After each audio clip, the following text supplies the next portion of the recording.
Hadra de la Nubuwa, pourquoi la Karkaria est-elle rejetée? Assise du cheikh éducateur Sidi Mohamed Fawzi El-Karkari, radiyallahu anhu, cours du vendredi 28 novembre 2014. Sache que le Alif el-Muqaddar est la source de la Hadra prophétique.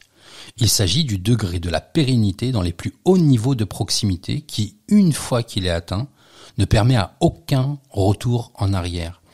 C'est la raison pour laquelle aucun de ceux que le vrai Ta'ala a choisi et à qui il a attribué le degré de prophète n'a par la suite renié son engagement vis-à-vis d'Allah. Que la paix, les bénédictions divines soient sur eux tous. Quant à l'intellect universel, al-Aql al-Akbar, il peut être perçu comme étant le point central d'un disque, passant d'une hadra à l'autre, depuis la toute première khatmiya jusqu'à la dernière qui fut réunie en notre bien-aimé prophète, sallallahu alayhi wa sallam. Sache également que la prophétie, la Nubuwa, est une ramification de la nouvelle, an-Naba, qu'on peut appeler également l'annonce. La prophétie est donc elle-même une ramification du degré sublime que constitue le noble Coran. Sur quoi s'interroge-t-il mutuellement? Sur la grande nouvelle, sourate 78, verset 1. La prophétie est donc une information au sujet d'Allah Ta'ala. Elle est une grâce divine qui ne saurait être octroyée en conséquence d'un effort particulier, que personne ne vienne donc s'imaginer qu'elle pourrait être gagnée en récompense de quoi que ce soit. Au contraire, il faut comprendre cela de la même manière qu'il fut dit « Et je t'ai assigné à moi-même » sourate 20, verset 41. Quant aux efforts à faire dans la voie d'Allah en vue d'atteindre sa connaissance, il revient aux suiveurs des prophètes alayhim salam de les fournir et de marcher ainsi sur leurs traces de manière à accéder à leur tour à une part de l'héritage de la science, sachant que les savants sont les héritiers des prophètes, rapporté par Abu Daoud. Afin donc d'accéder à la connaissance du degré de la pérennité du Alif el-Muqaddar, le serviteur devra donc s'efforcer dans la voie jusqu'à atteindre son but. Sache par ailleurs que la prophétie est la manifestation de l'intellect suprême, ou le flux universel, comme nous aimons le nommer dans notre voie. Il s'agit du degré que l'on retrouve au-dessus de la méditation des penseurs, inaccessible à la pensée créée. Sache également que la méditation sans évocation d'Allah, donc le dhikr, c'est une transgression de ses lois, car la véritable méditation ne survient qu'après un dhikr abondant, au point que tout ton temps devienne évocation. Allah Ta'ala dit « Ceux qui évoquent Allah debout, assis et couchés sur leur côté ». Et c'est seulement après cela qu'il mentionna dans le verset la possibilité de l'entrée en méditation, c'est-à-dire après que ton fort intérieur se soit imprégné des lumières divines par son évocation, et qui médite sur la création des cieux et de la terre. Seigneur, tu n'as pas créé cela en vain, exalté sois-tu. Subhanak. Sourate 3, verset 191. C'est seulement à ce moment-là que tu perçois l'incomparabilité absolue, le tenzih du Créateur, au travers et par l'intermédiaire du kaf de la comparabilité, le kaf tashbih, Subhanak, et de sa valeur numérologique de 20, en renvoyant aux 20 attributs divins. Puis il dit, Ta'ala, préserve-nous donc du châtiment du feu, car la connaissance ma'arifa implique nécessairement la crainte référentielle, comme l'a affirmé le bien-aimé, sallallahu alayhi wa sallam. Je suis d'entre vous le plus connaissant par Allah, et aussi d'entre vous, celui qui le craint le plus, rapporté par Al-Bukhari. Puis il dit, Ta'ala, ô Seigneur, certes tu avilis celui que tu fais entrer dans le feu, et les injustes n'y ont aucun secoureur. Nous faisons ainsi retourner à la Seigneurie, à la Rububiyya, de façon à ce que tu reconnaisses ton état de servitude envers lui, subhanahu wa ta'ala. C'est à ce moment-là que l'aspirant entendra ce que le commun des mortels n'entend pas, et qu'il verra ce que nul autre voit, comme il fut dit, les cœurs des connaissants, des yeux qui perçoivent ce que ceux qui regardent ne voient pas. Il saisira alors les subtilités, les sens profonds que le vrai Ta'ala octroie à ses amoureux, tandis que ceux par quoi il les aura honorés en termes de vision intérieure et de force spirituelle leur dévoileront les secrets des sciences émanant de lui. Et lorsque nous parlerons de force spirituelle, ruhaniya, Nous nous référerons évidemment à la personne dotée d'une puissance lumineuse grâce à laquelle il fait revenir chaque chose à son origine, ce qui n'a bien évidemment rien à voir avec le Rouhani, du monde des djinns. Cette force subtile et spirituelle est donc ce qui te permettra de découvrir la science émanant de lui, al-ilm al-laduni, par la lumière d'Allah prééternel. Le véritable vagabondage dans le royaume de Dieu, la siyaha, est celui que tu réalises lorsque tu vois et entends par la lumière du vrai. La lumière des cieux et de la terre, que tu découvres et comprends et apprends à contempler selon les exemples donnés dans le Coran. Un exemple de sa lumière est tel que, sourate 24, verset 35, par apparition successive des 4 différents degrés, la niche, la lampe, le cristal et l'astre de grand éclat, te ramenant finalement à l'arbre béni. Alors, l'univers et tout ce qu'il comprend devient tien. La sourate, la nouvelle, sourate An-Naba, à laquelle nous nous sommes précédemment référés, est une sourate dans laquelle le vrai a détaillé la répartition des 940 degrés, raison pour laquelle le nombre de ces versets est de 40. 40 degrés de la nafs que les gens d'Allah ont par la suite réunis en 7 degrés principaux. Par ailleurs, cette sourate a la particularité de débuter par 2 lettres, le ayn et le mim, am. La valeur numérologique du ayn est de 70. Au nombre des 70 voiles séparant la créature du créateur. Quant au mime, il est associé, toujours selon le degré de la numérologie, des lettres arabes au nombre 40, en référence à la nafs mohammedienne parfaite, raison pour laquelle le vrai Ta'ala dit « Il vous est certes venu un messager de vos propres nafs, min anfusikum » sourate 9, verset 128. C'est ainsi que te seront dévoilées les 70 formes d'entre les formes de foi.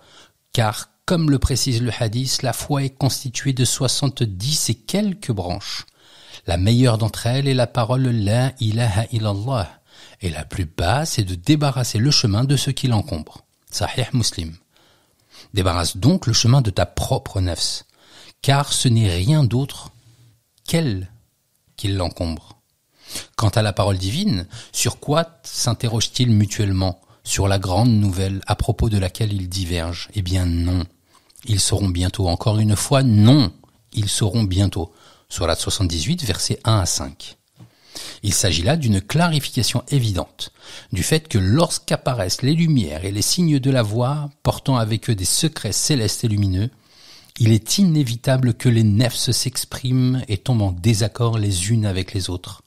Car les héritiers du secret spirituel héritent également de la part de l'héritage relatif à la considération que les gens ont d'eux. De même donc que les prophètes ont été reniés, rejetés, traités de menteurs, les saints doivent supporter eux aussi leur lot de négateurs. Surtout lorsque les gens commencent à entendre les disciples parler des faveurs d'Allah, les faveurs qu'Allah leur ont octroyées en termes de lumière et de secret. Certains croient donc en leurs paroles, tandis que d'autres préfèrent dire qu'elles proviennent du shaitan. Sans s'en rendre compte, ils associent ainsi le vrai Ta'ala aux ténèbres, malgré le fait que toute personne méditant la parole d'Allah et celle de son messager, sallallahu alayhi wa sallam, se rende compte que la lumière n'est jamais mentionnée sans qu'elle ne se réfère au vrai lui-même, ou à son messager, sallallahu alayhi wa sallam, ou aux œuvres pieuses et méritoires que nous apporta la loi divine, car la réalité de la piété n'est autre que la plongée du fort intérieur dans les lumières divines. Tandis qu'au contraire, les ténèbres sont systématiquement associées soit à Shaitan, soit au Tarout, soit aux œuvres que ni Allah, ni son messager, sallallahu alayhi wa sallam, n'a créées. Exposant de manière claire et évidente ce conflit entre d'un côté les gens de la lumière et de l'autre ceux des ténèbres, Allah Ta'ala dit « Allah est le wali de ceux qui ont la foi. Il les fait sortir des ténèbres à la lumière. Quant à ceux qui ne croient pas, ils ont pour défenseurs les tarout, qui les font sortir de la lumière aux ténèbres. Voilà les gens du feu où ils demeureront éternellement. » Sourate 2, verset 257. Si tu dis à quelqu'un que tu as vu de la lumière, te référant en cela à une métaphore et non pas à la réalité d'une vision, il te croit. Mais en revanche, si tu lui dis que tu vois la lumière de tes propres yeux, il te traite de menteur. Et le débat s'éternise ainsi entre les nefs. Cette poignée de lumière est ce que le vrai fit apparaître dans le soukoun, réunissant en elle ce qui est absolu et illimité. Et la prophétie, la nubuwa, est ce qui a ainsi permis la réunion de l'illimité dans le limité, soit dans le soukoun. Car les prophètes sont ceux qui nous transmettent les nouvelles venant d'Allah, faisant par là même descendre l'absolu incréé dans le limité qui entre en existence. Et lorsque les gens entendent ce qu'ils rapportent du vrai Ta'ala, il s'en trouve qui croient, tandis que d'autres s'y refusent et renient. Or, ce par quoi sont venus les prophètes constitue soit une preuve en ta faveur, dans le cas où tu les suis, soit une preuve contre toi, dans le cas où tu les renies. Ainsi Allah Ta'ala dit « Et il leur apparaîtra de la part d'Allah ce qu'ils n'avaient jamais imaginé » Sourate 39, verset 47. Les lois divines ont été descendues et révélées en fonction des questions qui sont posées. Or, parmi ces questions, s'en trouvent dont les réponses sont faciles, tandis que d'autres sont dures, raison pour laquelle le messager d'Allah, sallallahu alayhi wa sallam, détestait les questions qui n'étaient pas véritablement bénéfiques. Ainsi, Sayyiduna Abu Hurayra rapporte, le messager d'Allah, sallallahu alayhi wa sallam, s'est adressé à nous et a dit « Ô gens, Allah vous a rendu le pèlerinage obligatoire, accomplissez-le donc. » Un homme demanda « Tous les ans, ô messager d'Allah ?» Mais il garda le silence. L'homme répéta sa question par 3 fois. Et alors le messager d'Allah, sallallahu alayhi wa sallam, dit « Si j'avais dit oui, cela vous aurait été rendu obligatoire et vous n'auriez pas pu le faire. » Puis il ajouta « Ne me sollicitez pas à propos de ce sur quoi je ne me suis pas prononcé. » Car ceux qui vinrent avant vous coururent à leur perte, parce qu'ils posaient trop de questions et divergeaient trop vis-à-vis de leur prophète. Si je vous ordonne de faire une chose, faites-le dans la mesure de vos capacités. Et si je vous en interdis une autre, délaissez-la. Sahih. Hadith sahih.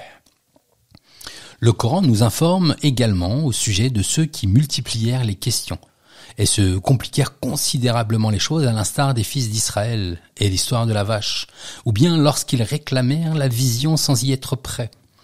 Il en est ainsi du cheminement avec son cheikh. Il ne doit pas poser de questions au sujet de ce dont il n'a pas la capacité d'accomplir, car s'il demande puis reçoit, il devra alors assumer lui-même la responsabilité de ce que comprend la réponse comme injonction. Par contre, s'il reçoit sans demander, il aura la pleine capacité de réaliser ce qu'on lui demande, car il s'agira alors par le vrai et non pas par lui-même. Car il agira alors par le vrai et non pas par lui-même. Sache par ailleurs que tu n'entreras dans l'école mohammedienne que lorsque ton âme aura été purifiée, et que cette purification est avant tout un don du tout miséricordieux. Mais plutôt c'est Allah qui purifie qui il veut, sourate 4, verset 49. Cela dit, il t'a été rendu obligatoire de t'efforcer dans la voie de sa purification jusqu'à recevoir la lumière et que t'apparaissent les sciences dont tu demeurais voilé. Cette science demeure cachée pour toute personne qui ne sera pas encore parvenue par expérience personnelle.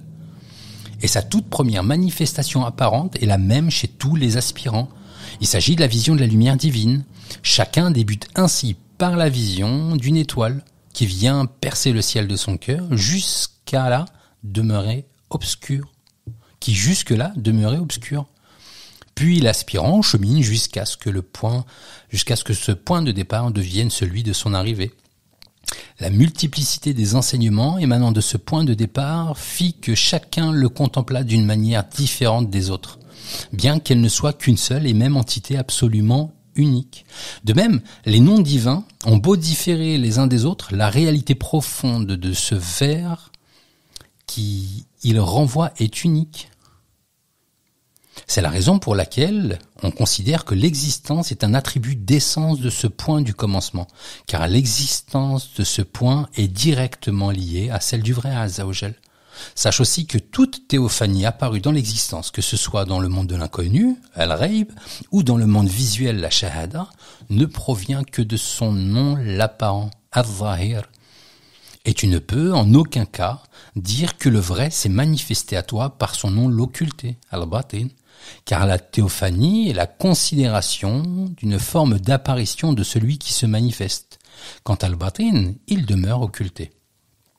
Quant à la considération du fait que le vrai Azza wa Jal soit le premier, al-awwal, ce n'est pas à comprendre dans le sens où tu considères qu'une chose survient avant une autre. Lorsque tu affirmes donc qu'il est le premier, pour qui te prends-tu? Pour le deuxième? La primordialité est un attribut du vrai, et en aucun cas l'homme ni la chose ne peuvent être considérés en second plan, car la condition de l'être humain n'est absolument pas comparable à celle du divin. L'homme n'est rien, il n'est que néant. Le premier, al-awwal, et le dernier, al-akhir, sont plutôt des indications de la réunion totale et absolue de l'ensemble des opposés, raison pour laquelle ne peut le connaître véritablement que celui qui aura atteint cette réunion des opposés.